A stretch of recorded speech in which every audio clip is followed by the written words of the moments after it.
नमस्कार दोस्तों, मैं विक्रम शर्मा। आज हम पढ़ेंगे राजस्थान के नामकरण के बारे में। तो हम जानेंगे कि किन किन ग्रंथों में या किन किन काल के अंदर राजस्थान को किस नाम से जाना गया था। तो सबसे पहले हम अब पढ़ेंगे कि वैदिक काल के अंदर राजस्थान को किस नाम से जाना जाता था। तो वैदिक काल के अंदर राजस्थान को है ना ब्रह्मवर्त नाम से जाना जाता था। किस नाम से? ब्रह्मवर्त नाम से जाना जाता था। यहाँ पर सरस्वती नदी का ही दूसरा रूप दर्शदती नदी होने का प्रवाह होने का प्रमाण मिलता है। ठीक है। अब हम जानेंगे कि रामायण के अंदर राजस्थान को किस नाम से जाना जाता था। तो रामायण है वो किनके द्वारा रचित है? तो वाल्मीकि जी के द्वारा रचित है। इनके अंदर राजस्थान को मरुकांतार प्रदेश के नाम से जाना गया है। मरुकांतार प्रदेश बोलते थे रामायण के अंदर राजस्थान को। वैदिक काल के अंदर राजस्थान को किस नाम से जाना जाता था? तो ब्रह्मवर्त नाम से जाना जाता था। अब बात करें कि बसंतगढ़ शिलालेख के अंदर बसंतगढ़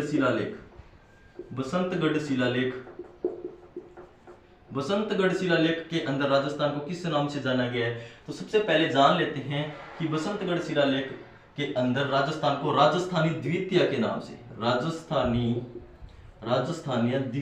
नाम से राजस्थान को जानते थे। ये नाम बोलते थे बसंतगढ़ शिलालेख के अंदर। ये इसका प्रमाण मिलता है। तो ये जानते कि है कहाँ पे? तो ये सिरोही के अंदर है। कहाँ पे है? सिरोही के अंदर है। खेमल माता मंदिर के बाहर खुदवाए गए। सिरोही के अंदर खेमल माता जी का मंदिर है। खेमल माता जी के मंदिर के बाहर खुदवाए गए हैं।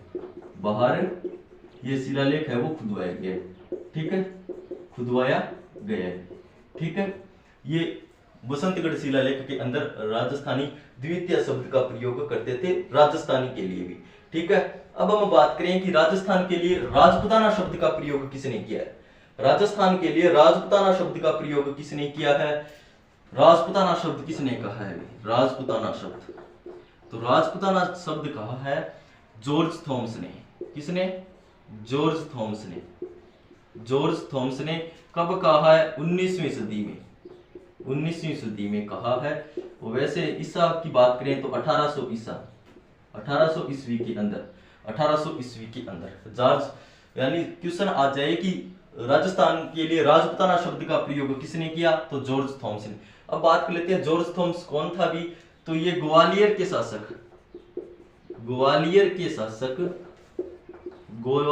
शासक दौलतराव सिंधिया का अंग्रेजी कमांडर था भी। दौलतराव सिंधिया का अंग्रेजी कमांडर था भी। ठीक है, अंग्रेजी अधिकारी था ये जॉर्ज थॉमस ने राजस्थान के लिए राजपुताना शब्द का प्रयोग किया है। अब बात कर लें कि राजपुताना शब्द का लिखित प्रयोग किसने किया है। लिखित प्रयोग की बात करें, ये तो हो गया ऐसे नॉर्मल पूछ ले कि राजपुताना शब्द का प्रयोग किसने किया है। लेकिन बात करें कि लिखित प्रयोग किसने किया है, तो लिखित प्रयोग किया है विलियम फ्रैंकलिन ने। किसने? विलियम फ्रैंकलिन ने किया। विलियम फ्रैंकलिन कब किया है? तो 1805 ईस्वी। इतनी बात समझ आ गई। क्या क्या कि राजपुताना शब्द के लिए प्रयोग है वो जॉर्ज थॉमस ने किया है। पूछ ले लिखित प्रयोग किसने किया है? तो विलियम फ्रैंकलिन ने। लेकिन कहाँ किया है? इनकी पुस्तक का क्या नाम है? इनकी पुस्तक का नाम है military memorials of mister George Thomas. कहाँ किया है? तो विलियम फ्रैंकलिन की एक पुस्तक है। उस पुस्तक का नाम है military memorials of mister George Thomas. Military memorials of George Thomas इनकी पुस्तक है। इनमें इसका राजपुताना शब्द का प्रयोग किया है। इतनी बात समझ आ गई। अब आगे हम बात करें कि राजस्थान, राजस्थान और रजवाड़ा शब्द का प्रयोग किसने किया है। तो सर्वप्रथम क्वेश्चन आ जाए कि सर्वप्रथम राजस्थान के लिए राजस्थान शब्द का प्रयोग किसने किया है, तो हमारा उत्तर होगा colonel James Tod. Colonel James Tod ने राजस्थान के लिए 3 शब्दों का प्रयोग किया। कर्नल जेम्स टोड ने तो राजस्थान के लिए 3 शब्दों का प्रयोग किया है, राजस्थान, रायथान और रजवाड़ा। तो राजस्थान, रायथान और रजवाड़ा, क्वेश्चन आ जाए राजस्थान, रायथान और रजवाड़ा, रजवाड़ा, इन शब्दों का प्रयोग किसने किया है? तो इन शब्दों का प्रयोग किया है कर्नल जेम्स टोड ने, कर्नल जेम्स टोड ने। इन्हें बोलते हैं राजस्थान इतिहास के पिता। कर्नल जेम्स टोड को बोला जाता है राजस्थान इतिहास के पिता, राजस्थान इतिहास के पिता। और क्या बोला जाता है? और बोला जाता है घोड़े वाले बाबा भी। क्या बोलते हैं? घोड़े वाले बाबा, घोड़े वाले बाबा। कर्नल जेम्स टोड ने राजस्थान के लिए राजस्थान, रायथान और रजवाड़ा शब्दों का प्रयोग किया है भी। और कहाँ किया है? तो इनकी एक पुस्तक है annals and antiquities of Rajasthan. Annals इनकी एक पुस्तक है भी, इनकी एक पुस्तक है the annals antiquities, the annals antiquities of Rajasthan, the annals antiquities of Rajasthan. इस पुस्तक का प्रकाशन कब हुआ है? तो इस पुस्तक का प्रकाशन हुआ है सन 1829 ईस्वी के अंदर। इतनी बात समझ आ गई भी। इस पुस्तक का प्रकाशन कब हुआ है? तो 1829 ईस्वी के अंदर हुआ है। इस पुस्तक का दूसरा नाम क्या है? इस पुस्तक का दूसरा नाम क्या है? तो central and western Rajput state of India. इस पुस्तक का दूसरा नाम भी है, इस पुस्तक का दूसरा नाम भी है। तो क्या नाम है? Central and western, central and western Rajput state of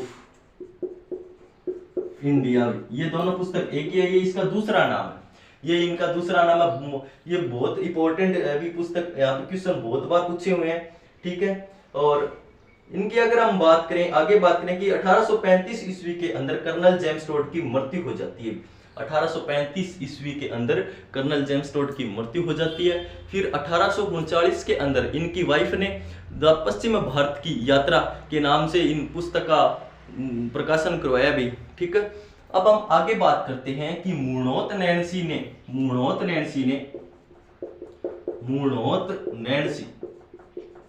ने अपनी, इनकी रचना है, एक रचना नैणसीरी ख्यात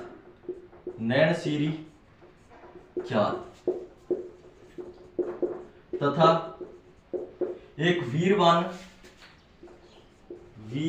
के राजरूपक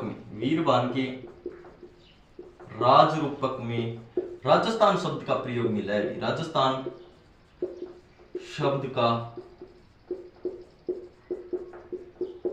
प्रयोग किया है।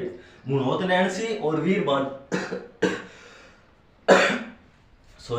मूर्णोत नैणसी ने अपनी रचना नैणसीरी ख्यात तथा वीरबान के राजरूपक में राजस्थान का प्रयोग किया है। और हम आगे बात करें कि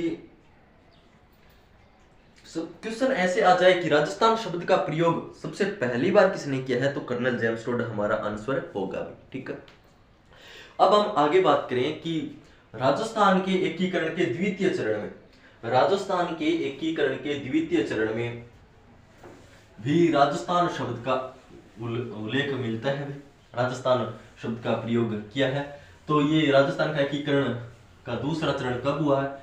ये आपको पता होना चाहिए भी, कब हुआ है? 25 मार्च 1948 को हुआ है, ठीक है। यानी राजस्थान के एकीकरण के दूसरे चरण में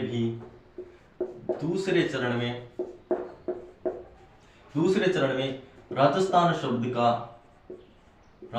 शब्द का उल्लेख मिलता है,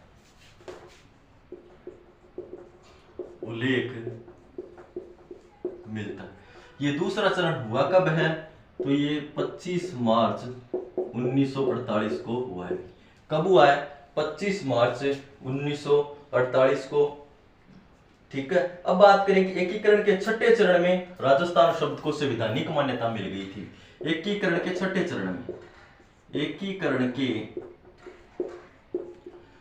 छठे चरण में राजस्थान शब्द को संवैधानिक मान्यता मिल गई थी। संवैधानिक मान्यता मिल गई थी। एकीकरण का छठा चरण कब हुआ है? तो ये हुआ 25 जनवरी 1950 में। कब हुआ है? 25 जनवरी 1950 को, सॉरी 26 जनवरी 1950 को, 26 जनवरी 1950 को एकीकरण का छठा चरण कंप्लीट होता है और राजस्थान शब्द को संवैधानिक मान्यता मिल जाती है। अब एकीकरण के अंतिम चरण में राजस्थान का एकीकरण का अंतिम चरण कब हुआ है? अभी राजस्थान का एकीकरण कंप्लीट कब हुआ है? तो 1 नवंबर 1956 को हुआ है। और राजस्थान के अंतिम चरण में राजस्थान को राज्य पुनर्गठन आयोग की सिफारिश पर राज्य के रूप में मान्यता मिलती है भी। ठीक है, ये यानी एकीकरण के अंतिम चरण में राजस्थान को राज्य के रूप में मान्यता मिलती है।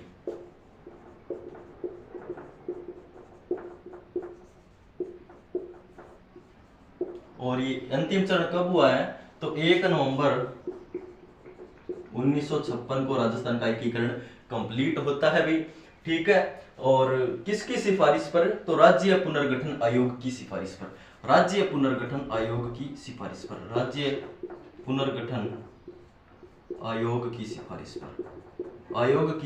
पर ये कंप्लीट होता है। ठीक है, ये राजस्थान का नामकरण था भी। यानी एकीकरण के समय कितने जिले बने भी? 26 जिला बना था। और 26वां जिला कौन था भी?